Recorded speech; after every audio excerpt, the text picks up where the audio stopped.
Nay tôi xin giới thiệu các bạn bộ sản phẩm máy khoan auto 12V.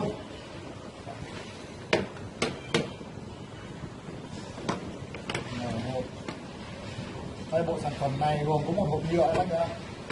Hộp nhựa của nó thì nó về theo từng lô. Lô là vỏ hộp như thế này. Có lô thì như thế này. Và có lô thì như thế này. Đây là 3 cỡ vỏ phổ biến nhất. Mà hiện bên shop đang có 3 cỡ vỏ đấy. Chúng ta từng mở bộ sản phẩm ra xem. Một vỏ hộp này, một sách hướng dẫn phiên bản tiếng Trung. Cái này thì có ăn được không có ăn được, ta nhìn chả hiểu gì. Một thân máy 15 tốc độ, một pin 1,5 mAh và một củ sạc. Ta phải đi sạc luôn. Đây, cái pin sạc no ấy thì đèn này sẽ báo màu xanh. Và khi pin chưa đầy thì đèn sẽ báo màu đỏ.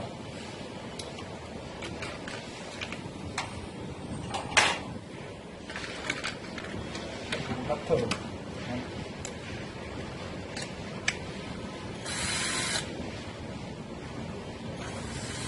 Trên máy có một đèn led, chúng ta có thể khoan vào trời tối. Đấy, khi ta ủn giữa thân máy có một chốt ngàm nhá. Khi ta ủn hết sang bên phải, chiều này là chiều mở các bạn nhé. Khi ta ủn từ bên phải sang bên trái, đây cái nắp giữa thì là chốt, ta sẽ không bóp được.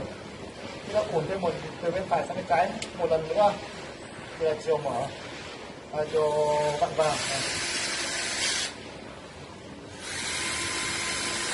Máy chạy rất êm. Đầu vít thì chúng ta có thể lắp đầu vít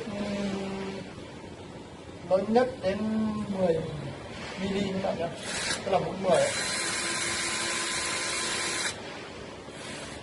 Máy chạy êm. Các bạn lưu ý bộ sản phẩm nó chỉ có như thế thôi, nhưng mà shop vẫn bán thêm phụ kiện, đó là pin. Pin các bạn có thể mua thêm nhé. Và shop có bán thêm đầu mũi vít. Đầu mũi vít này các bạn có thể mua ở shop hoặc là mua ở các quán nghiện nước nhé. Các quán nghiện nước bán rất nhiều.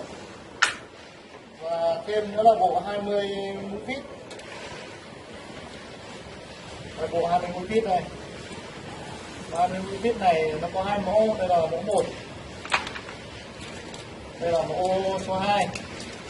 Hai mẫu này thì nó về tùy từng lô, nhưng mà công dụng thì nó như nhau.